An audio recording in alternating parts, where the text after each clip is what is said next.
Martxan da espintronika eta nanomagnetismoari buruzko kongresua Ordizian. Asteazkenean hasi eta larunbatera arte, 30 herrialde baino gehiagotik etorretako 160 ikertzaile, bi gai hauei buruzko azken aurkikuntzez arituko dira, elkarren artean eztabaidatu eta informazioa elkarbanatzeko. Espintronika, elektronikari eta datuen bilketa eta transmisioari lotutako nanoteknologia da, gaur egun garatzen ari dena.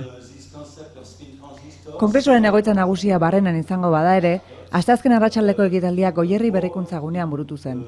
Eguneko izaldirik nagusiena Albert Fert 2007ko fisika Nobel saridunarena izan zen. Fertek beste batzuekin batera, magnetoresistenzia erraldoia aurkitu zuen. Honek disko gogorretako gigabaiten kopuru handitzea ahalbidetu zuen.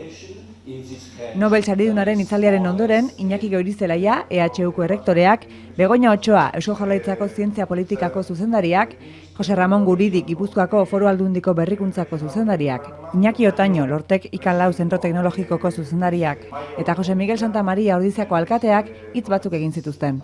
Mintzaldia ingelesez egin zuten, bertaratutako nazioarteko ikertzaileek ulerra altzezaten. To say that Ordizia is a Congress Center would be a little pretentious. But I think it is important to emphasize our contributions in establishing Gipuzkoa at the forefront of these events. With regard to our region, I can assure you that one of the key points for economic development in our present situation has been our support for innovation. Talent must always be promoted, and I must highlight the collaboration of all of the local councils of the region as well as the local companies for their efforts. Collaboration along with the capacity to work together for the same objective is the key.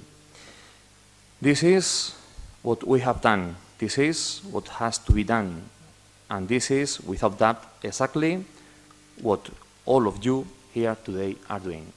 All of the programmed activities in this meeting, from the plenary talk to formal lectures and casual conversations, bring out the international nature of scientific adventure and remind us of the need to reveal the future from a standpoint that is completely different from our traditional approach.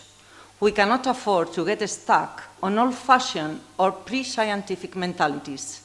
Society needs to acknowledge the importance of scientific progress. Governments need to treat it as a priority, and the private initiative needs to support it properly. The resistance, and then the signal, the spin